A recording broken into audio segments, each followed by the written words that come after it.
Destination Newry. Yes, indeed, it's Destination Newry. I'm Rowan Hand. This is Cormac Campbell. He's holding the Newry Reporter. He's on the front page. Craigavon 3, Daisy Hill 1. What's that about? Well, before I start, could I have here he goes again. a bike and a ball and a surprise? Wow, how very good. Yeah, that's wonderful. Have you been good all year? I have been very good. Well, Santa. you'll have all I of have. those things. You'll have all. I'm not. I'm his brother. You're his brother? We clone into. There's thousands, millions of Santa brothers across the world. Tanis Claus. That's the name. Claus. Tanis. And we're there to assist. Huh? We're like lay preachers of the message of kindness. And a fine job you're doing. How very kind of you. Oh, that I could bring £2 to fill the deficit between Craigavon and Newry's Daisy Well, Hill. £2, when you multiply it out, there'd be a lot of £2 required to meet the deficit. We must start small. We must start small. These What have we got? obviously relate, the headline, Craigavon 3, Daisy Hill 1. Not a football scoreline, unfortunately, but actually the differential in the amount spent between the two hospitals in the Southern Trust.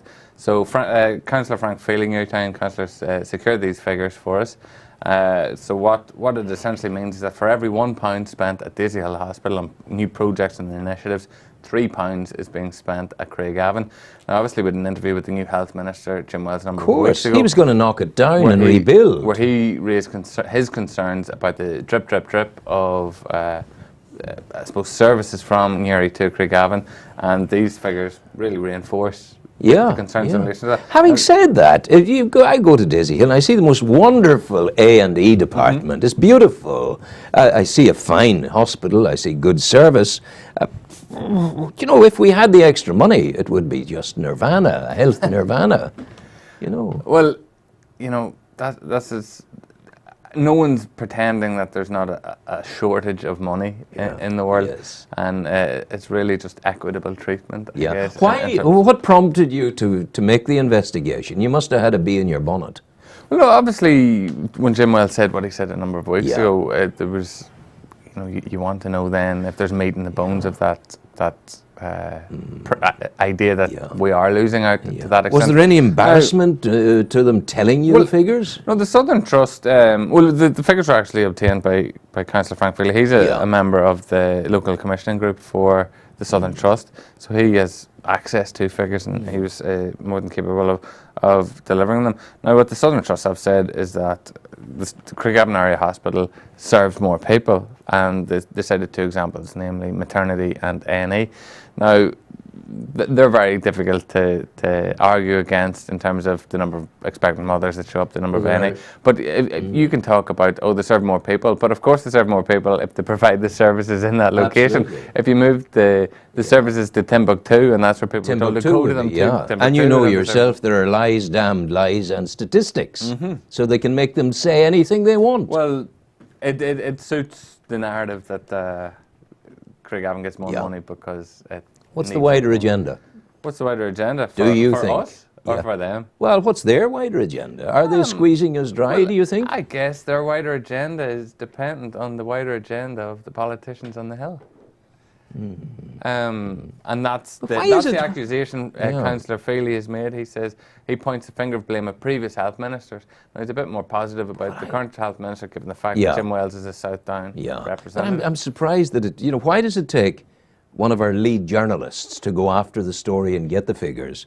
Why has Frank Feely waited until now for 2011? He's only been appointed onto the local commissioning group. But why have our politicians not done it? In essence, it's one of the first things he's done. He's moved on it. Well done, Frank. He has secured those figures.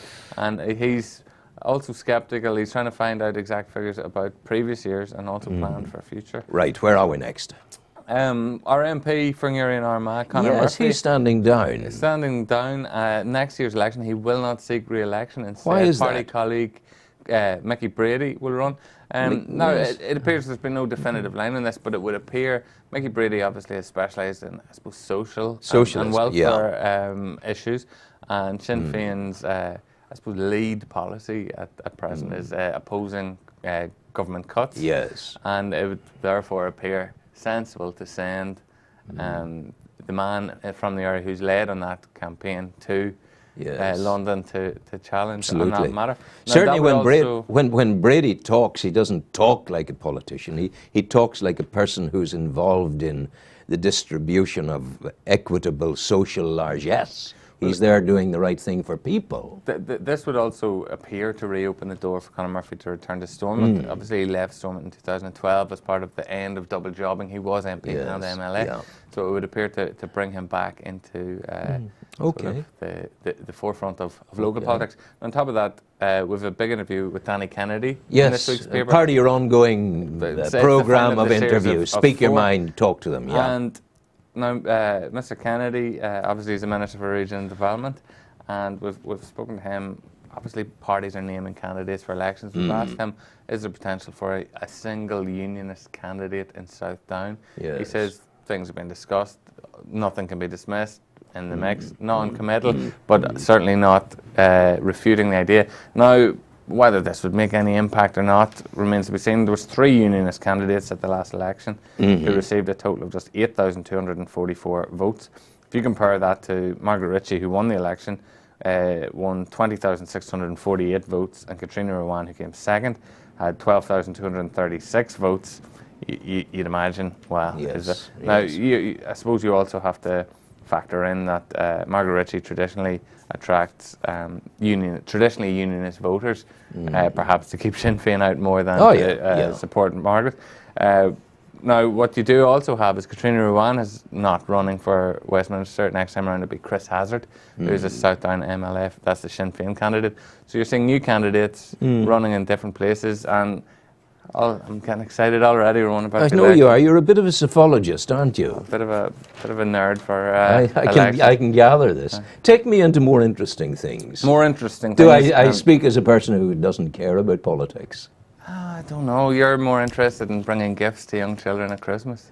And to people who need gifts. And I think people- it's important that we bear all those things. It's a great time, Christmas, isn't It's it? wonderful. Bit too early to talk about it, mind you. Well, I don't know. You blink and we're in the 4th of December is the Christmas business dinner, the Newry Charity Christmas dinner. 4th of December. Very quick. Blink and it's there, I tell you. Right, where are you going now? It's been quite an interesting week on the business front in the area, job market. Good news and bad.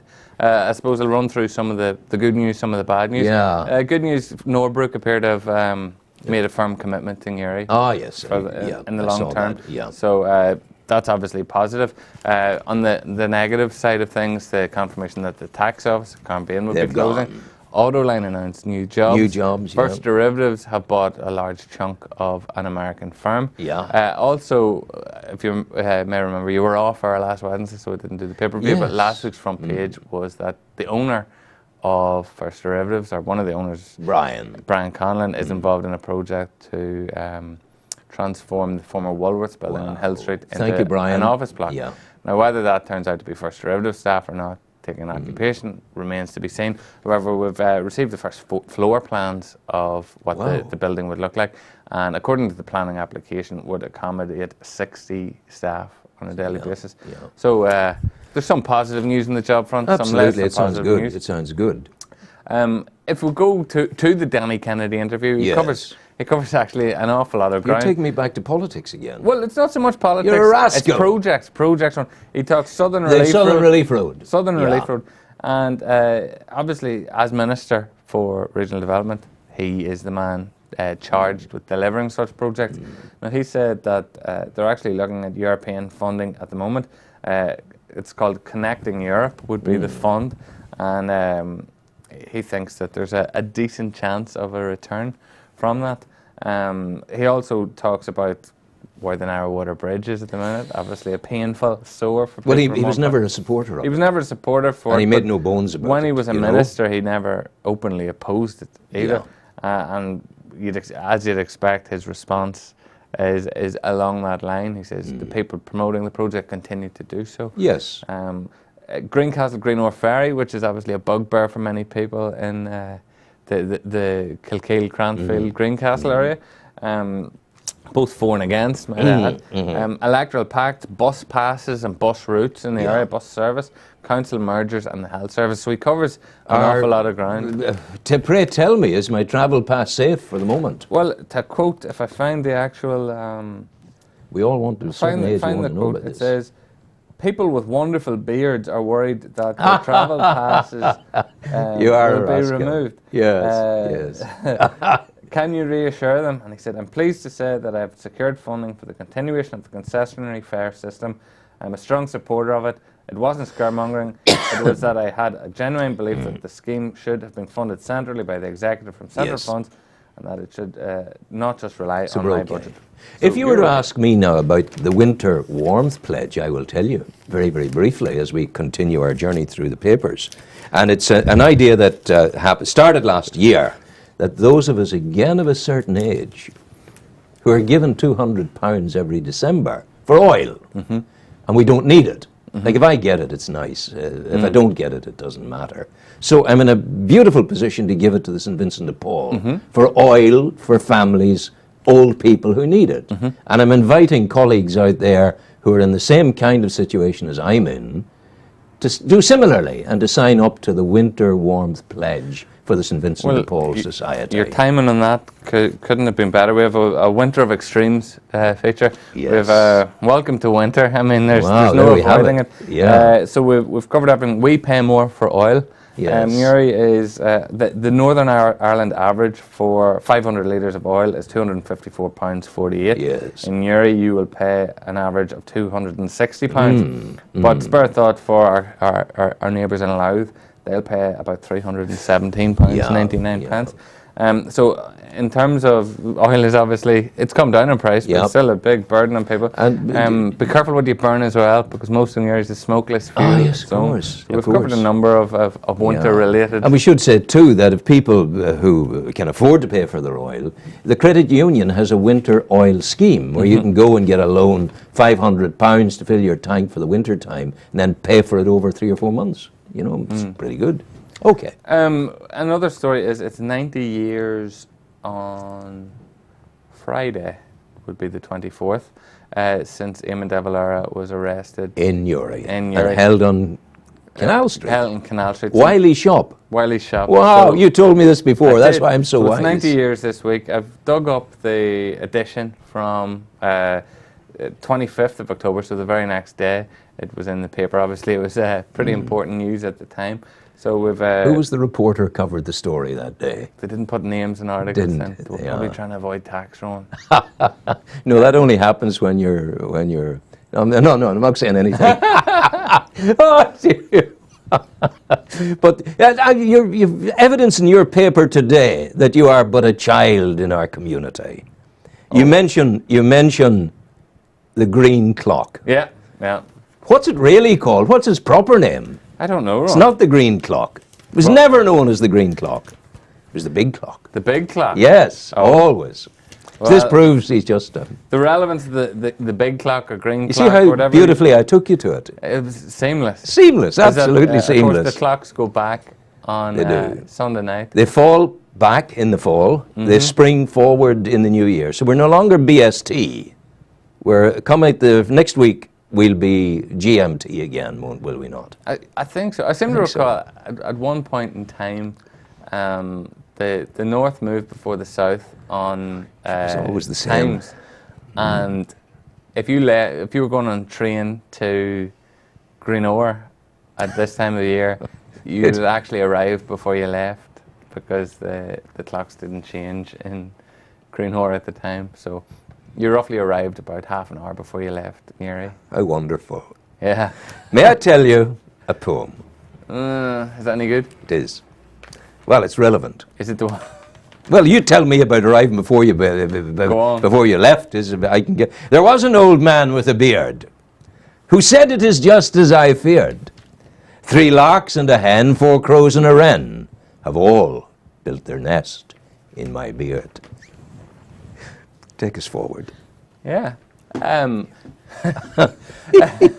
move to sport. Yeah. And obviously, is there boxing in there somewhere? Of course there is. But there's also football. I know. The old pugilist. Yeah. So we start Psephology off with, and pugilism there at the tip of his tongue. if you start off with obviously Crossmaglen, won their Nobody can beat Crossmaglen. 300th county title in 3,000th. 301 years. God knows. So The first one was 247 BC, I think. What would Crossmaglen have been like in 247 BC? Paint me a picture in one sentence. Can you? people kicking stones. Stones are certainly wearing animal skins, They perhaps. really are a force of nature in terms of Quite the football special, field. aren't they? They're amazing 414 people. 414 to 9 points. Really showcases their dominance. Absolutely. And poor Kilcoo. Poor Kilcoo are out of Last the kick of the Ulster last kick of the Championship with 1 last point. kick of the game. See how knowledgeable I am about this. One point. Speaking of beards, Conor Laverty Conor has Laverty, a sensational beard. He has some So, beard, Ray, that you isn't should it? get him on here.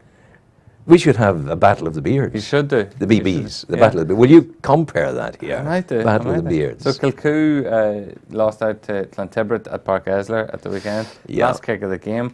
If you look at who scored for Clontibbert, it was very clear who the threat was going to be. A goal from Desi Moan, Yes. a point from Vinnie Curry, and 8 points from Conor McManus. It was very clear that's the Monaghan trio, who have really, in many ways, dragged Monaghan to the top table of inter-county football, never mind club football. I love the way you say that. Dragged Monaghan, as though it's not a natural occurrence. Well, they were in a bit of a mess until Malik O'Rourke took the helm. And those three players have played a major role in bringing them to the top. The minor final finally got played, the down minor final. Burren win. Burn win against Shamrocks, 2-4 to 8 points, so Stuck not in a my huge craw, amount that between one. the two Stuck teams. in my craw.